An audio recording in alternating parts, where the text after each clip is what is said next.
Miss Theresa Pan Hosley, I believe that your story is the one I want to hear next. So please tell me about yourself. Thank you. It's a pleasure to be here today, especially among all the women. They're incredible. Thank you for the invitation.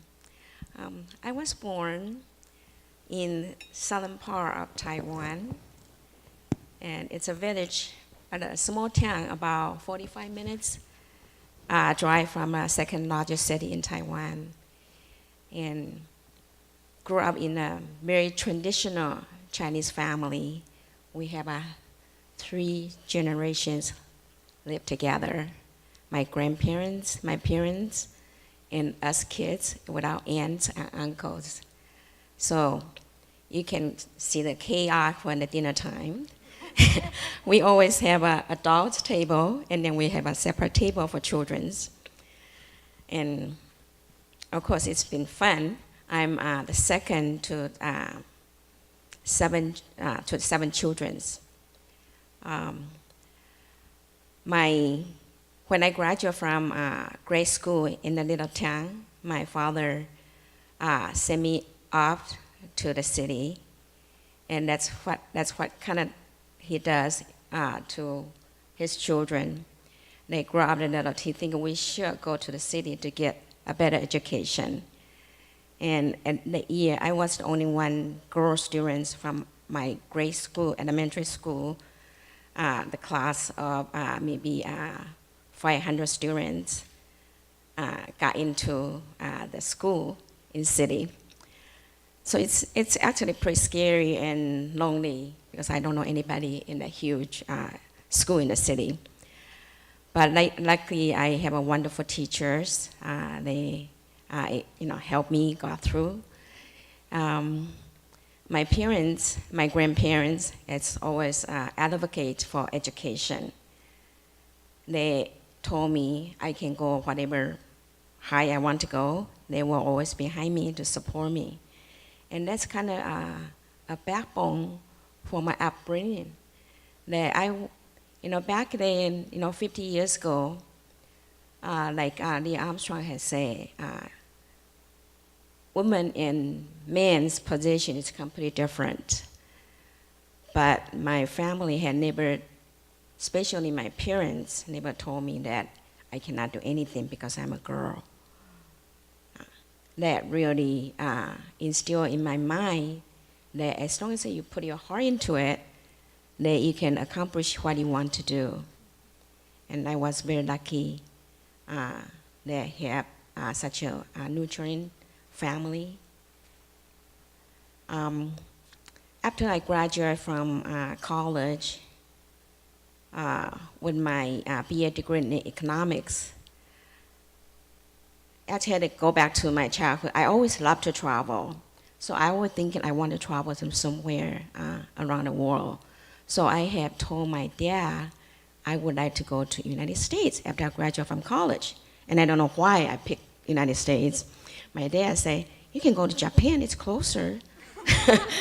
So we can visit you. I said, well, I don't know how to speak Japanese. I learned some English in school. So that's the place I want to go. So he's okay. So after I graduated, I worked for him for 1 year. And then I was able to, my dad provided me all the financial support and the evidence. So I was able to get a visa from American consulate to be able to come to this country. And plus at the time, my fiance was in the United States, study MBA actually at the University of Puget Sound. So after I got my visa, I still can picture my dad and my mom standing outside the immigration area and wave goodbye to me to get on an airplane to come here by myself. It still sometimes bring a tear to my eyes. But I arrived here, and my fiance got his MBA degree. He said, let's get married. So I said, okay. So we got married. And then from there, my 2 children was born here, and of course, they moved away from the home now because they all have a job somewhere else. During the year, I was asked to be on a committee to start a program called Chinese Reconciliation Project. And I think from there, just escalate that I have been involved in different community, in different organizations, in different board, and I just feel the importance of reach out to women's, to our next generations, to help and to build whatever, actually to help whatever need to be done in our community. Theresa, my goodness, what a fabulous story. Let's give her a round of applause.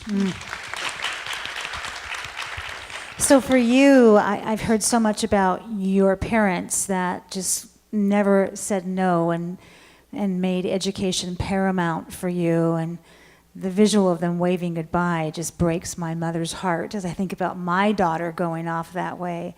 So what was the big bump for you? What was the one thing you thought, I'm not going to make it through this? And then how did you do it? You know, the big bump in my life, it was the sudden passing of my first husband. He died in his sleep, and we didn't have even. I actually took my daughter with me on a business trip, and I wasn't home. He died in a blood clogging while he was in sleep. The blood clog, I think, got into his artery and took his life away just in a split second. When I got a phone call, I did not believe it.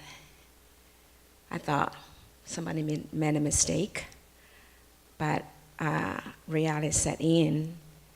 We got on an airplane, rushed home. My whole neighbor waited for me. At that time, you still can get a traveler at the gates. My neighbor and my son was home from the college. They met me and my daughter at the gate. And of course, it was the saddest moment of my life. And the reality set in, we know he was gone. And I think the hardest part for us, we didn't have time even to say goodbye to him. And we don't have any other family member here, just us and my neighbors. And I didn't know how we're going to make it through. And I couldn't even grieve in front of my kids because my daughter was just 6th grade, even though my son is freshman in college. But I didn't want to show the weakness in front of my kids. I had to be strong with them. So when I had to leave my job, he left 3 businesses. 2 travel agencies, one in Tacoma, one in Seattle, and a machinery business. I have several employees, depends on us. So I had to make decision to leave my job to take over the business, to learn from the ground zero.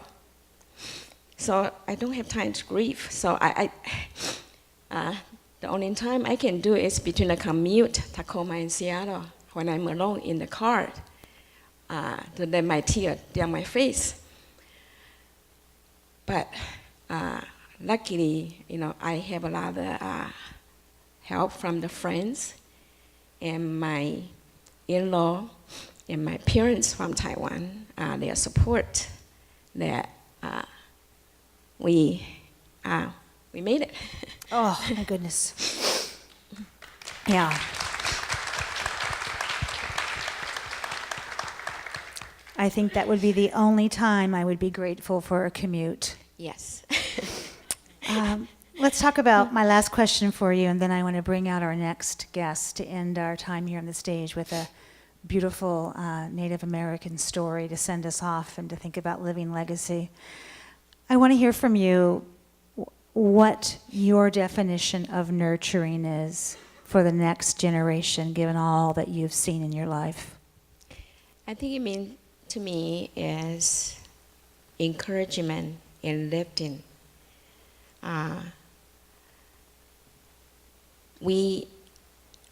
Everyone is in a position to encourage people around you, to uplifting them, provide a hope.